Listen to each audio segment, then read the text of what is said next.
जय हिंद साथियों, नमस्कार। कैसे हैं आप सभी। तो आज बात करने जा रहे हैं अपने एकीकरण की और फुल डिटेल के साथ अपने पढ़ेंगे। जैसा कि आपके एग्जाम में प्रश्न बार बार आ रहे हैं और अलग अलग प्रश्न बन रहे हैं, उसी प्रकार इसके बारे में पढ़ेंगे। एकीकरण के बारे में एकीकरण की बात करूं तो अपने को पता होना चाहिए, आजादी के समय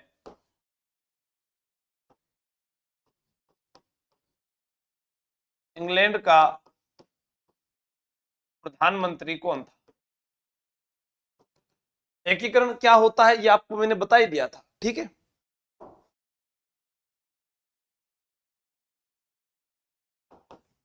आप लोगों को मालूम है कि 1935 का एक भारत शासन अधिनियम भी था।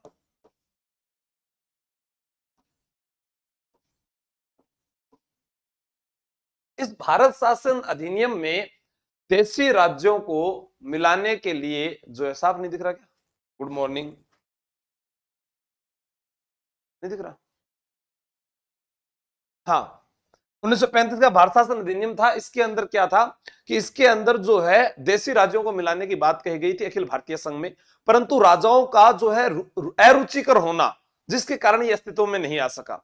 आपने जवाब नहीं दिया अभी तक कि आजादी के समय इंग्लैंड का प्रधानमंत्री कौन था। अभी तो प्रधानमंत्री पूछा है, एक प्रश्न और आ जाए कि वायसराय कौन था।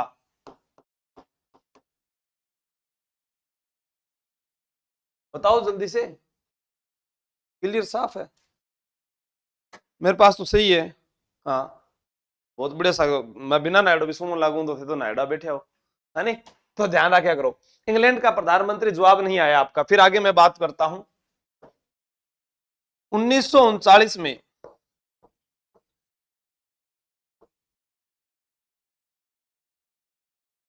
लिन लिथगो 1939 में लिन लिथगो के प्रयासों से लिन लिथगो ने भी एकीकरण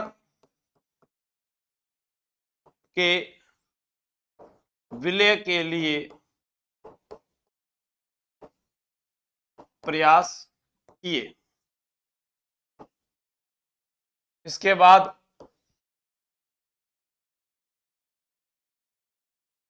क्रिप्स मिशन व कैबिनेट मिशन ने भी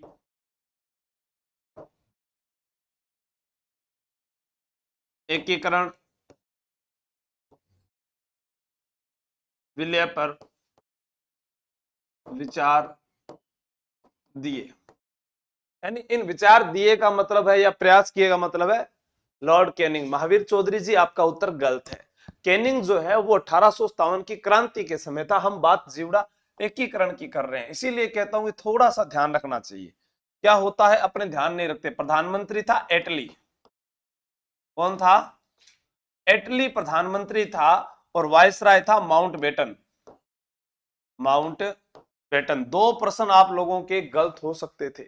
हाँ, थे सर, इंग्लैंड का पीएम निकिता मेंट एटली। हाँ, क्लीमेंट, हाँ क्लीमेंट एटली जिसको बोल देते हैं, बिल्कुल निकिता सोनी जी। इसको अपने पूरा नाम ले तो ऐसे बोल देते हैं, क्लीमेंट एटली। इन्होंने क्या घोषणा की पता है कि हम जो है जून 1948 को भारत को हम आजाद कर देंगे। लेकिन ऐसा होता नहीं है। यहां पर इंग्लैंड में पहली बार जो है लेबर पार्टी का गठन होता है, मजदूर पार्टी जिसको बोलते हैं। उसके बाद में धीरे धीरे जो है एकीकरण की प्रक्रिया शुरू होती है। सबसे पहले हम भारत की बात करते हैं। यहां आप लोगों ने ये थोड़ा सा उतार लिया होगा, मैं बाद में बता दूंगा। क्रिप्स मिशन कब का है? 1942 का है। और कैबिनेट मिशन कब का है? 1946 का है। तो एकीकरण की प्रक्रिया इनके बाद में हुई। इसके लिए सर्वप्रथम प्रयास जो है किसने किए थे? लिन लिथगो के द्वारा 1939 में प्रयास किया गया था, एकीकरण के विलय के लिए प्रयास किए। और इनके बाद में इन दोनों ने भी अपने अपने विचार दिए थे। ठीक है। 1935 का भारत शासन अधिनियम ये क्या कहता है? देशी रियासतों के विलय की बात हुई, लेकिन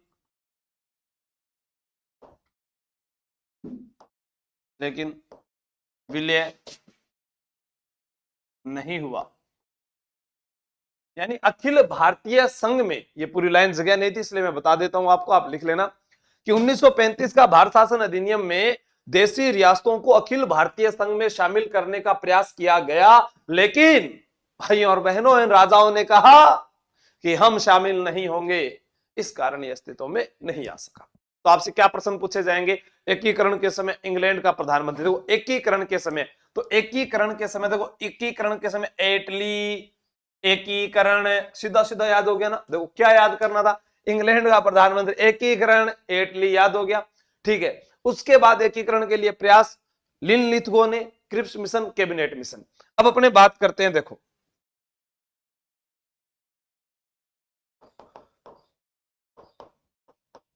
भारत में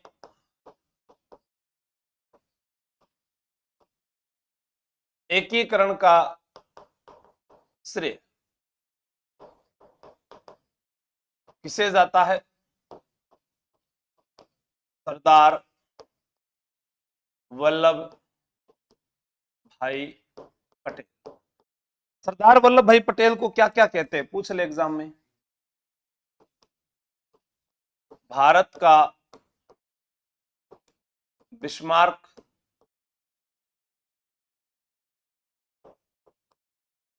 भारत का लौह पुरुष,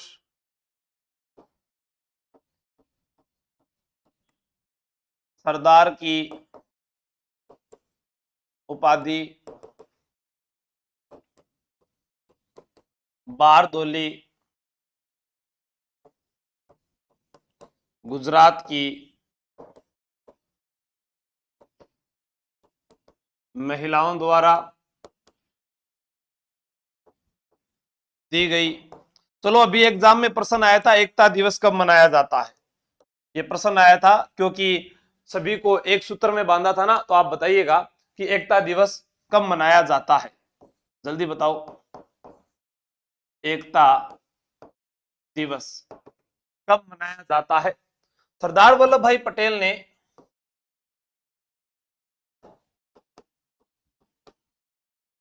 रियासती विभाग की स्थापना की। इस रियासती विभाग का मुख्यालय श्रीनगर। स्थापना कब की थी, ये तो बताया नहीं सर आपने, लिखो 5 जुलाई 1947 ईस्वी को। अध्यक्ष सरदार वल्लभ भाई, सचिव वीपी मेनन। देखो अपना नया बेस स्टार्ट हुआ है, और आप लोगों ने देखा होगा कल सीटी का एग्जाम था, एकीकरण से और लोक देवता से दोनों से प्रश्न पूछे गए थे। तो ये कहने मतलब ये वो टॉपिक मैं आपको पहले करवा दूंगा जो प्रत्येक एग्जाम में आएंगे। हाँ सर आज तो चमक रहे हो, रोज चमकू को नहीं, मैं बिना नए हमेशा चमकू भाई, ठीक है। अभी तक बताया नहीं आप लोगों ने एकता दिवस कब मनाया जाता है, एग्जाम में आया अभी, जल्दी बताओ। कमल वर्मा जी कमेंट करो, शाबाश। सचिव वीपी मेनन। एक प्रश्न पूछा जाता है कि भारत में जो ऊंची प्रतिमा है वो अपने पूछा जाता है the statue of unity Sardar Vallabh भाई पटेल की है, भारत का लौह पुरुष, लिख दिया भाई साहब। हाँ इनकी जो प्रतिमा है वो कहां पर है? वल्लभ भाई पटेल की प्रतिमा। एग्जाम में आ जाए क्या पता। The statue of unity, Karachi अधिवेशन की अध्यक्षता भी इन्होंने की थी। कृष्णा जी उत्तर बताओ, कमेंट मत करो खाली। द स्टेच्यू ऑफ यूनिटी कहां पर है? केवड़िया गुजरात, केवड़िया गुजरात में। हम्म, अभी तक जवाब नहीं आया है किसी का भी।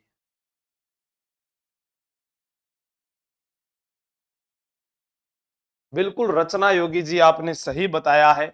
31 अक्टूबर आपका जवाब आया है, सही जवाब है। एक ही विद्यार्थी ने बताया है, इसका मतलब आप पढ़ते नहीं हो। इनका मतलब थे डंडा खान का काम कर रहा हो, मन घूसो दुआ रहा हो थे, मन बहुत घूसो आवा है, मतान बता रही हूँ, लिख लो फटाफट। भारत में एकीकरण का श्रेय किसे जाता है? सरदार वल्लभ भाई पटेल को। उन्होंने जो है एक एक रियासतों को जोड़कर जो है एक, मीनाक्षी सोनी जी 1 नंबर गलत है। हाँ, तो निकिता सोनी आपने भी सही बताया। तो एक जो है एक एक जोड़कर एक रियासत बनाई, जिसे क्या कहते हैं कि भारत कहते हैं। आज हम भारत की बात करते हैं तो भारत में पहले 565 देशी रियासतें थी। राजस्थान की भी बात शुरू करेंगे, लेकिन उससे पहले थोड़ा भारत का जिक्र कर लेते हैं, ठीक है। तो इसमें भारत का बिस्मार्क, बिस्मार्क कौन था? बिस्मार्क जो नाम है यह एक जर्मनी के व्यक्ति थे, उनके ऊपर इनको दिया गया है। जर्मनी का एकीकरण करने वाला व्यक्ति बिस्मार्क था, और इसी कारण इन्होंने भारत का जो है एकीकरण किया, तो इन्हें भारत का बिस्मार्क कहते गए। लौह पुरुष कहलाते हैं, आयरन मैन ऑफ इंडिया के नाम से जाना जाता है। सरदार की उपाधि बारदोली गुजरात की महिलाओं के द्वारा दी गई, बारदोली गुजरात की महिलाओं के द्वारा दी गई। एकता दिवस 31 अक्टूबर को मनाया जाता है। इनकी सबसे ऊंची प्रतिमा जो है वो द स्टेच्यू ऑफ यूनिटी कहलाती है, जो केवड़िया गुजरात में है। सरदार वल्लभ भाई पटेल ने एकीकरण को जो है मसला सुलझाने के लिए एक रियासती विभाग का गठन किया था 5 जुलाई 1947 को। 5 जुलाई 1947 को जब इसका गठन किया, तो इसका मुख्यालय जो है वो श्रीनगर को बनाया गया। इसके अध्यक्ष सरदार वल्लभ भाई पटेल रहे, और सचिव वीपी मेनन को बनाया गया था। आज के समाचार यहीं पर समाप्त नहीं होते हैं, आप इसको नोट कीजिएगा।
हाँ, तो आगे बढ़ते हैं।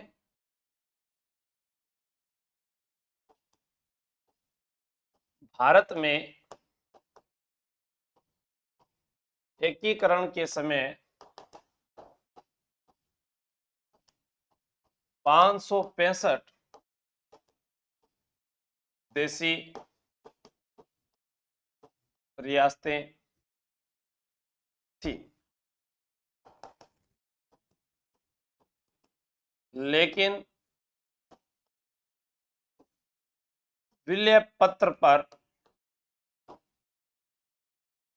562 देशी रियासतों ने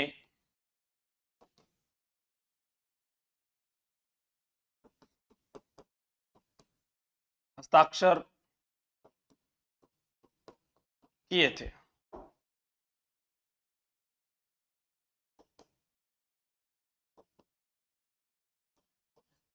हैदराबाद,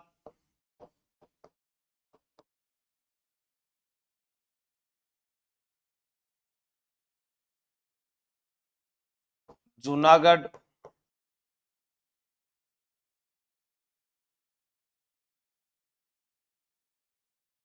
कश्मीर, ये 3 ऐसी रियासतें थी साथियों, जो यहां पर एकीकरण के समय विलय पत्र पर हस्ताक्षर नहीं करते हैं। मोहम्मद मंजूर अली, अभी इसके बाद में आपको यूट्यूब पर मिल जाएगा ये कट ऑफ का वीडियो भी। हैदराबाद, हैदराबाद वो रियासत थी जो भारत की सबसे बड़ी रियासत थी। हैदराबाद क्या है, इसको आगे लिखेंगे, चलो पहले यहां पर मैं लिख देता हूं। ऑपरेशन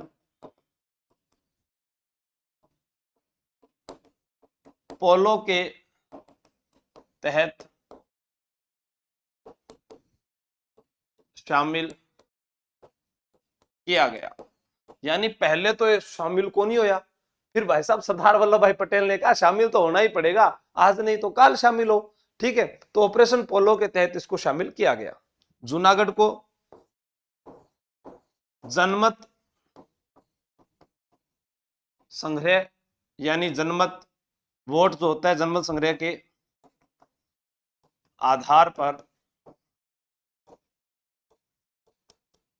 शामिल। सर जूनागढ़ बीकानेर वाला है क्या? अरे नहीं रे भैया, जूनागढ़ गुजरात में है, खटे है जूनागढ़ गुजरात।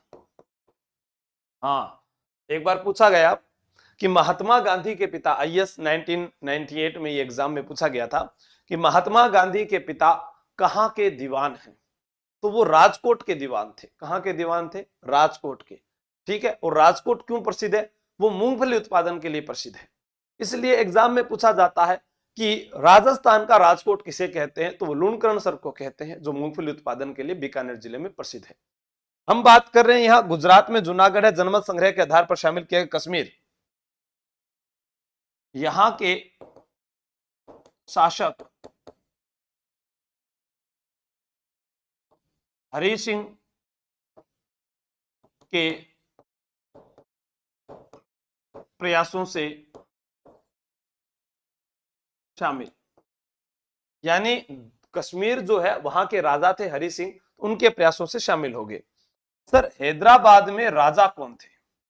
हैदराबाद में निजाम उल मुल्क, या अपने इसको ये बोल देते थे निजाम उस्मान अली, ये यहाँ के शासक थे। और जूनागढ़ के शासक आपसे पूछा जाए, यहाँ के शासक तो ये थे महावत खां। ठीक है, इसको नोट कर लीजिएगा आप।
चलो आगे एक दो प्रश्न आपसे और पूछा जा सकता है, भारत के संदर्भ में ही चल रहा है अभी। भारत की सबसे बड़ी रियासत,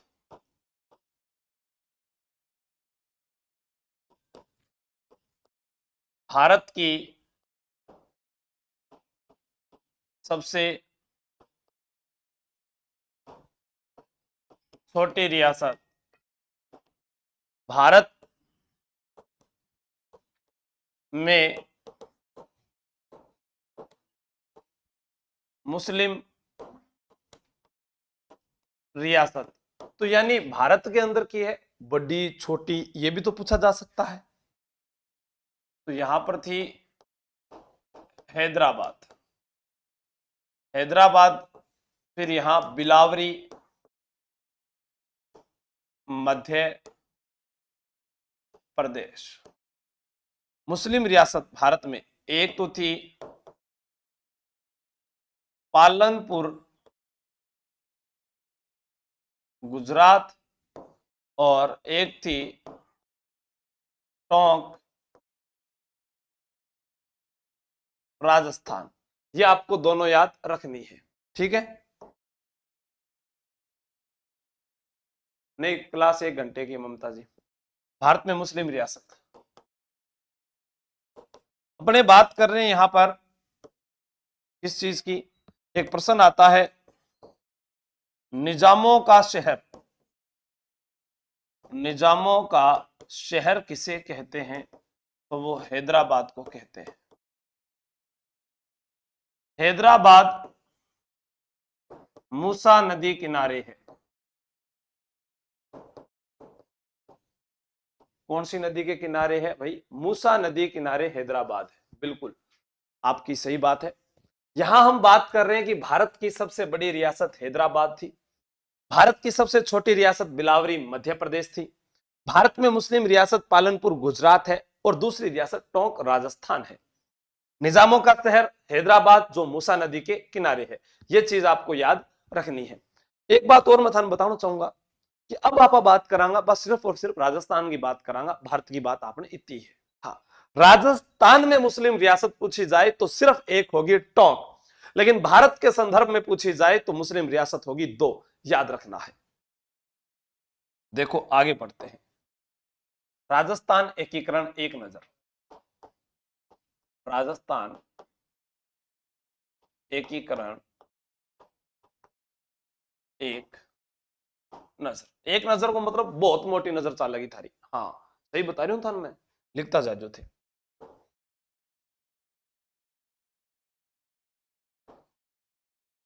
रियासती सचिवालय की शर्त,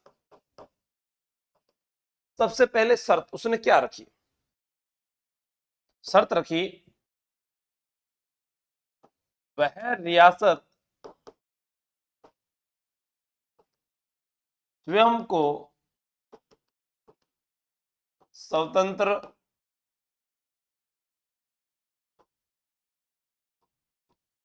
रख सकती है जिसकी वार्षिक आय, वह रियासत स्वयं को स्वतंत्र रख सकती है जिसकी वार्षिक आय 1 करोड़ से अधिक हो और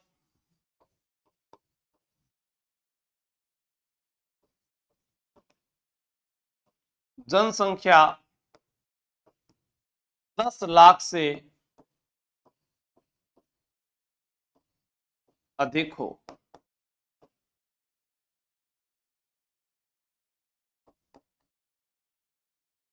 क्या कहा? 1 करोड़ तो रुपया की बात आ रही है और जनसंख्या की 10 लाख की बात आ रही है, ठीक है। अब बात करा यहां पर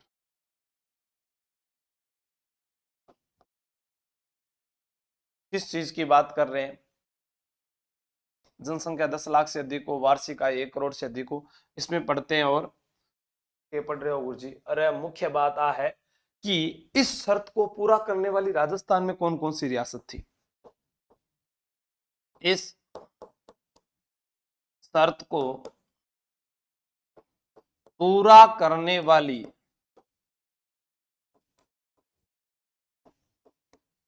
राजस्थान में 4, कितनी भाई?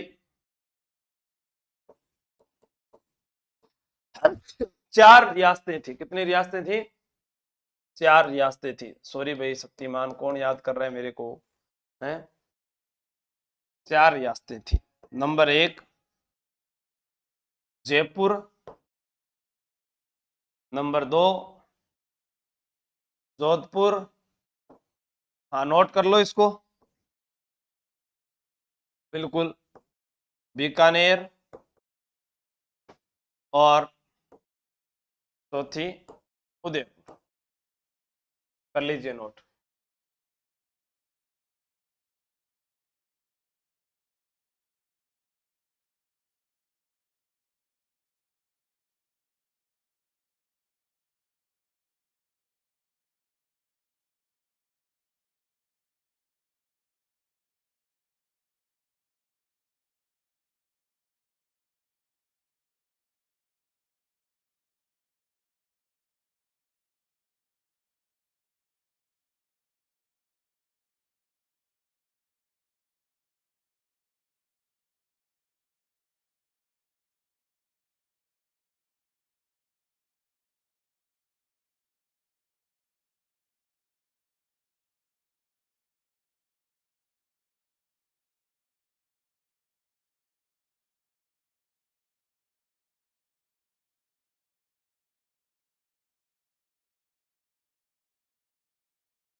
नेक्स्ट,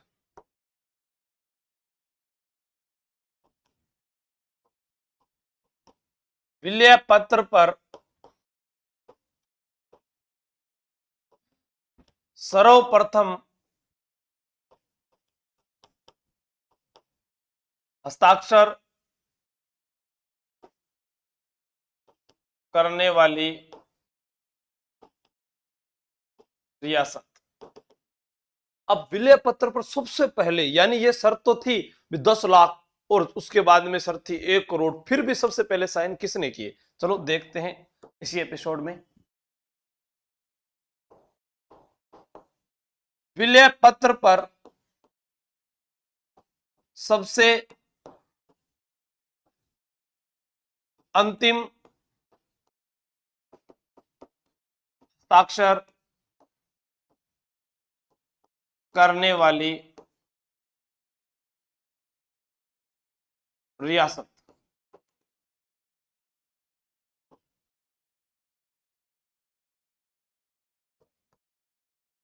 राजस्थान में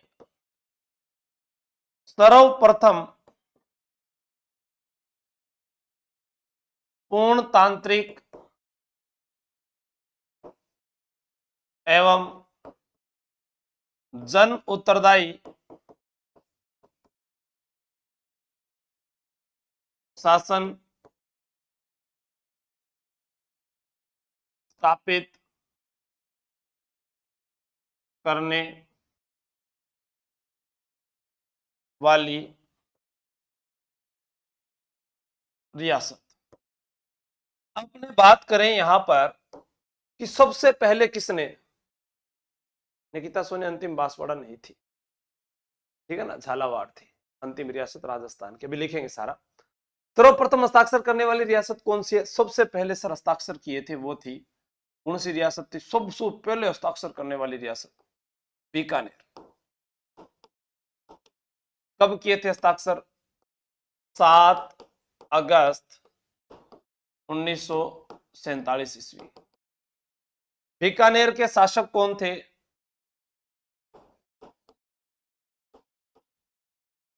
शार्दुल सिंह। बीकानेर के राजा कौन थे? शार्दुल सिंह। उनके द्वारा सबसे पहले हस्ताक्षर किया गया।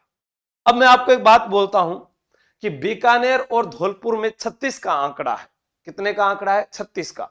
बीकानेर प्रजामंडल की जो स्थापना है, जो अपने बात करते हैं, वो 1936 में हुई और 1936 में ही बीकानेर के साथ धौलपुर प्रजामंडल का गठन भी हुआ था।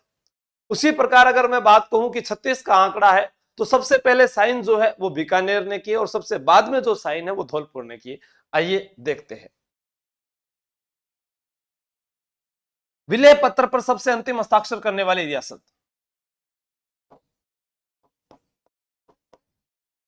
धौलपुर। कब? 14 अगस्त 1947 ईस्वी। धौलपुर के जो शासक थे उनका नाम था उदय भान सिंह। क्या नाम था? 14 अगस्त 1947 को उदय भान सिंह, वो था उनका नाम।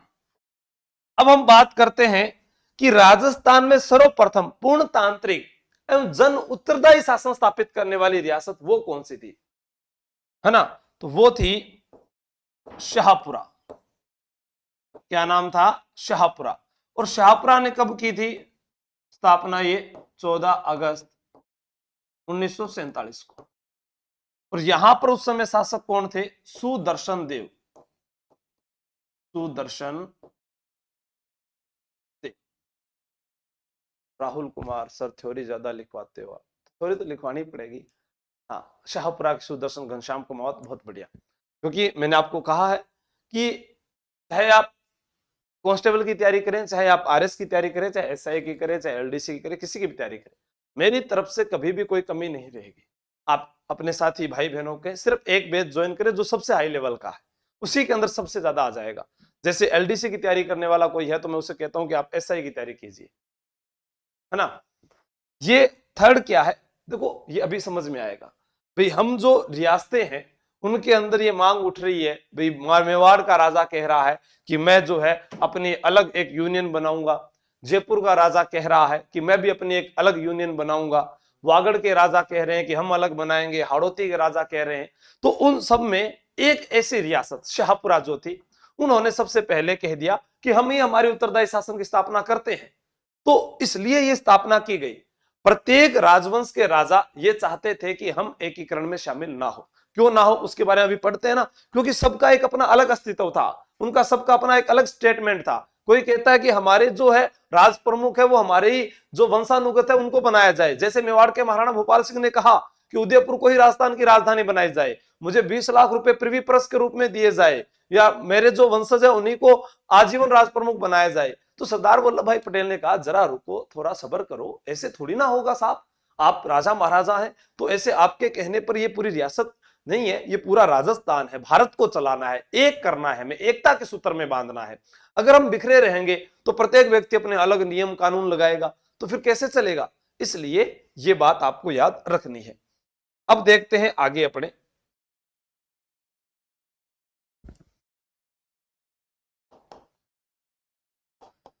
उत्तरदायी शासन स्थापित न करने वाली रियासत। एक ऐसी रियासत जिसने उत्तरदायी शासन स्थापित ही नहीं किया। प्रश्न एक और आया, उत्तराधिकारी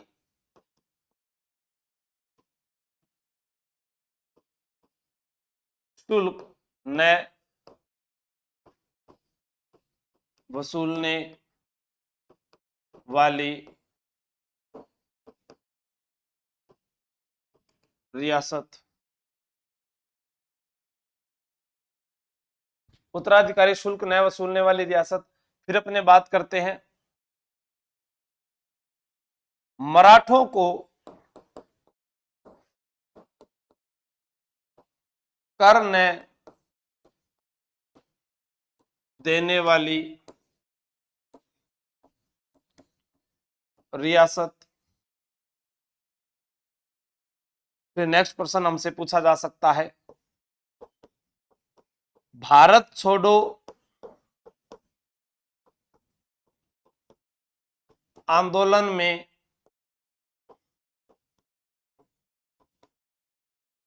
भाग न लेने वाली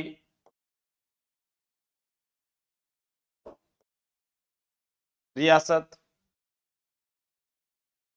फिर और प्रश्न क्या आता है जी, और प्रश्न भी बहुत सारे आते हैं। क्या आता है मैं बता रहा हूं, लिखो आप। निराली रियासत,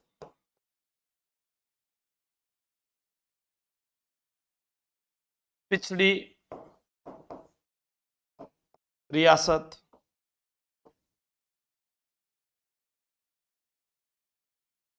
विश्व का 8वां आश्चर्य कहा पंडित जवाहरलाल नेहरू ने। मैं आपको बात बताऊं, इन सभी प्रश्नों का उत्तर एक ही है और वो है जैसलमेर। क्या उत्तर है? जैसलमेर। हाँ अजय स्वामी जी बिल्कुल, घनश्याम कुमार, रिंकी मीना, सबसे बढ़िया। हाँ बिल्कुल, पिछड़ी रियासत, निराली रियासत। और भी बता देता हूं मैं, जैसलमेर। जैसलमेर जिसे गलियों का शहर कहा जाता है, येलो सिटी के नाम से विख्यात है, पीला शहर कहा जाता है, जिसे अपने पंखों की नगरी के रूप से जानते हैं, रेगिस्तान का गुलाब कहा जाता है, म्यूजियम सिटी के नाम से विख्यात है, राजस्थान का अंडमान निकोबार कहा जाता है, स्वर्ण नगरी के नाम से विख्यात है। जैसलमेर जो जिला है वह राजस्थान की पश्चिमी दिशा का सबसे बड़ा जिला है। और अपने बात करते हैं कि जैसलमेर जिला जो है इसने भारत छोड़ो आंदोलन में भाग नहीं लिया, लेकिन इसके साथ साथ देवी और सज्जनों, जयपुर रियासत ने भी भारत छोड़ो आंदोलन में भाग नहीं लिया था। लेकिन वहां से एक प्रश्न पूछा गया कि जयपुर ने भाग नहीं लिया तो फिर आजाद मोर्चा जिसने भाग लिया था, बिल्कुल सर आजाद मोर्चे ने भाग लिया था, बाबा हरिश्चंद्र ने बनाया था, पेपर में तो बार बार आता है, जेंटलमैन समझौता पूछा जाता है कई बार, ठीक है, तो वो सब चीजें अपने जयपुर रियासत में पढ़ेंगे। हाँ, जय मां करणी कामोद लक्ष्मण राठौड़। आठवां आश्चर्य, बिल्कुल सारी बातों का उत्तर मैंने लिख दिया है, आप नोट कीजिए। ये वो रियासत है जहां पर किसी बाहरी चित्रशैली का प्रभाव भी नहीं पड़ा। जितनी मैंने बातें बताई है बोलकर वो भी लिख लेना। दोबारा बताऊं क्या? गलियों का शहर कहते हैं, म्यूजियम सिटी कहते हैं, पंखों की नगरी कहते हैं, पीला शहर कहते हैं, विंड सिटी कहते हैं, येलो सिटी कहते हैं, रेगिस्तान का गुलाब कहते हैं। हाँ, बाहरी चित्रशैली का प्रभाव नहीं पड़ा है। स्वर्ण नगरी के नाम से विख्यात रेगिस्तान का गुलाब राजस्थान का अंडमान निकोबार कहा जाता है। स्वर्ण नगरी के नाम से विख्यात जिला जैसलमेर है, ध्यान रखना, ठीक है, नोट कर लो।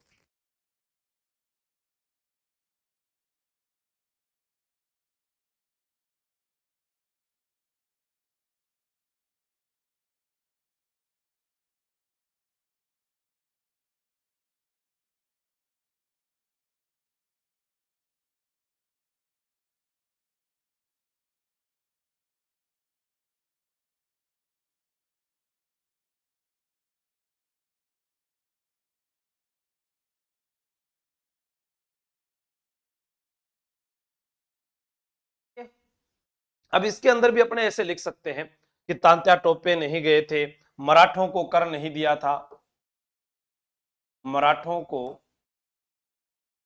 कर न देने वाली रियासत।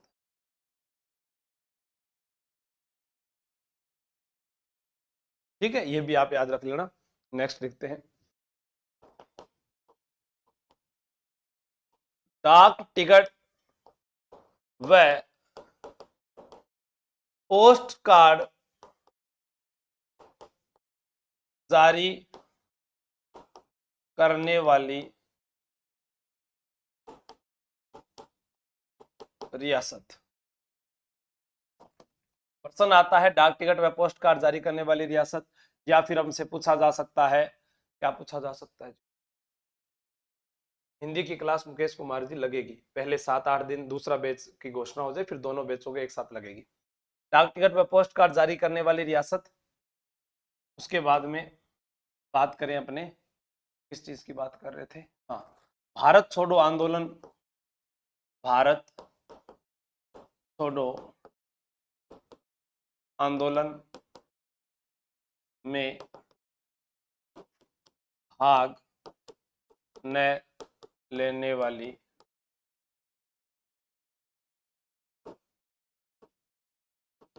रियासत। भारत छोड़ो आंदोलन में भाग न लेने वाली रियासत। शिकार एक्ट पर पूर्णतः रोक लगाने वाली रियासत।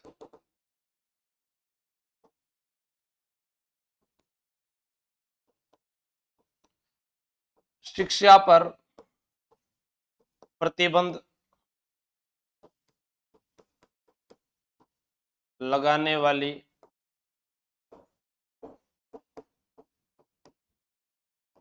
रियासत। हम देखते हैं यहां पर शिकार एक्ट पर पूर्णतः रोक लगाने वाली रियासत, शिक्षा पर प्रतिबंध लगाने वाली रियासत। इसके अलावा एक प्रश्न हमसे और ये पूछा जा सकता है कि वन्य जीव सुरक्षा कानून बनाने वाली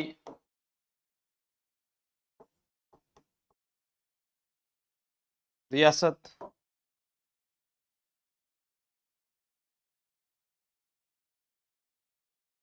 वन्य जीव सुरक्षा अधिनियम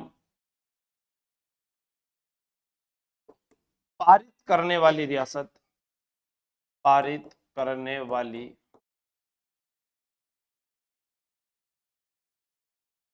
रियासत। यहां से डायरेक्ट फैक्ट के प्रश्न डायरेक्ट आते हैं। इन दोनों का उत्तर क्या होगा? जयपुर होगा। जिसने डाक टिकट भी जारी किया था, और भारत छोड़ो आंदोलन में जयपुर ने भी भाग नहीं लिया था, जैसलमेर में भी भाग नहीं लिया था। दो ऐसी राजस्थान की रियासतें थी जिन्होंने भारत छोड़ो आंदोलन में भाग नहीं लिया था। ठीक है। शिकार, देखो शिकार कहां पर, मुबारक महल जो था टोंक के अंदर, वहां ऊंट की कुर्बानी होती थी। तो अपने याद कर लेते हैं कि जहां शिकार होता था बड़ा, वो टोंक को याद कर लेते हैं। तो टोंक जो है वहां पर शिकार एक्ट पर रोक लगाई गई। उसके बाद आती है शिक्षा पर प्रतिबंध लगाने वाली। तो रास्तापाल कांड कहां पर हुआ था जी, ये तो डूंगरपुर में हुआ था। रास्तापाल कांड डूंगरपुर में हुआ। वन्य जीव सुरक्षा कानून, कानून कहां बनते हैं, हाई कोर्ट कहां पर है अपना, तो कानून जोधपुर में बनते हैं। अधिनियम पारित किया वन्य जीव, वो है अलवर। अलवर कौन सा है, अलवर। अलवर में छुपा है लवर, और लवर तेज होते हैं भैया, इसी कारण फंस गए थे तेज सिंह। हाँ, अलवर के तेज सिंह महात्मा गांधी हत्याकांड में फंस गए थे, बिल्कुल। तो ये दोनों चीज याद रखना। देखो वन्य जीव सुरक्षा अधिनियम पारित किसने किया, अलवर ने। लवर क्या होते, तेज, तेज थे तो फंस गए थे महात्मा गांधी हत्याकांड में। तो महात्मा गांधी हत्याकांड से जुड़ी रियासत कौन सी आ जाएगी, अलवर आ जाएगी। नोट कीजिएगा इसको एक बार।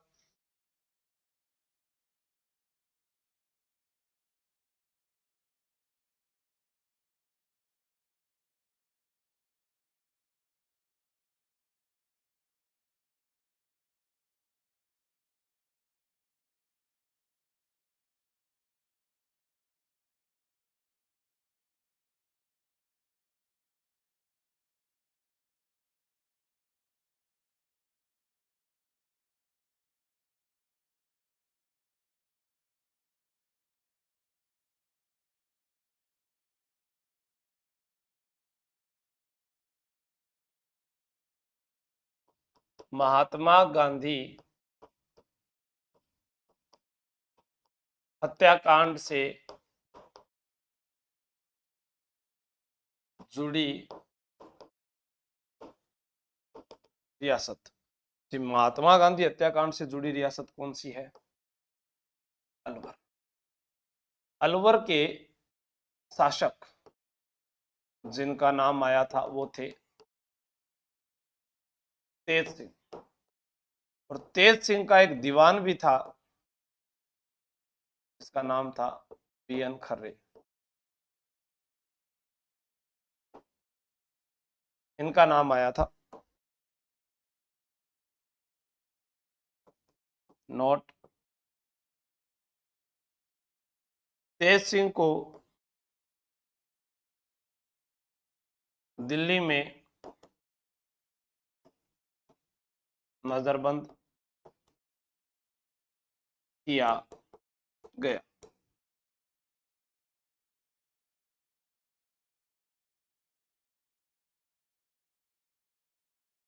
पाकिस्तान में मिलना चाहती थी, ऐसी भी दो रियासतें थी। भाषाई आधार पर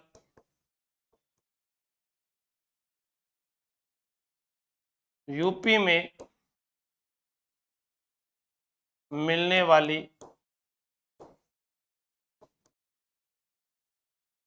रियासतें वो भी दो थी। महात्मा गांधी का समाधि स्थल कहां पर है, अगर पूछा जाए कभी, तो वो है राजघाट, दिल्ली। यहां पर क्या लिखा हुआ है, हे राम लिखा है। हत्या किसने की थी, 30 जनवरी 1948 को नाथूराम गोडसे ने गोली मारी।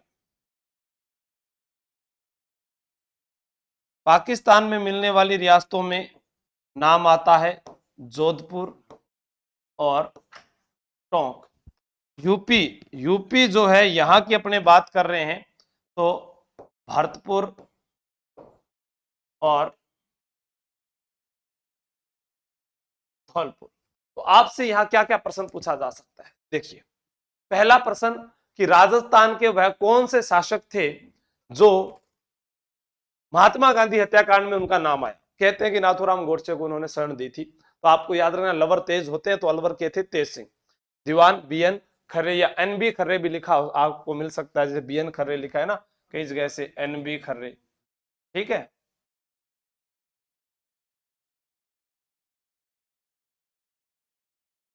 ठीक, तो ये आपको याद रखना है। उसके बाद में अपने बात करें कि दिल्ली में नजरबंद किया गया था किनको, अरे तेज सिंह को, ये यहां पर लिखा हुआ है, तेज सिंह को दिल्ली में नजरबंद किया गया था।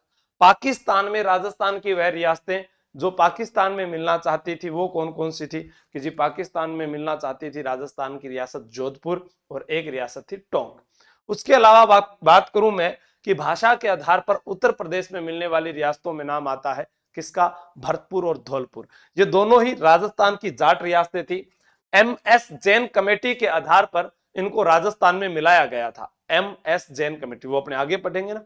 तो आज अपने इतनी ही बात करते हैं, कल अपने और पढ़ेंगे कि राजस्थान में कितनी रियासतें हैं, कितने ठिकाने थे और कितने केंद्र शासित प्रदेश थे, राजस्थान का एकीकरण कितने चरणों में हुआ, और राजस्थान में हम जानेंगे कि एक भारतीय स्वतंत्रता अधिनियम की धारा जो 8 थी उसके तहत जो है ब्रिटिश सर्वोच्चता जो है वो समाप्त कर दी गई थी। राजस्थान एक बी श्रेणी का राज्य था और अजमेर मेरवाड़ा एक सी श्रेणी का राज्य था। भारत में उस समय 3 प्रकार की श्रेणियां होती थी, ए बी सी, और इन श्रेणियों को 1 नवंबर 1956 को 7वें संविधान संशोधन में समाप्त कर दिया गया। आज के मुख्य समाचार यहीं पर समाप्त होते हैं। सभी को धन्यवाद। 1 घंटे बाद कल्चर की क्लास होगी, मिलते हैं उसी में। जय हिंद, जय भारत।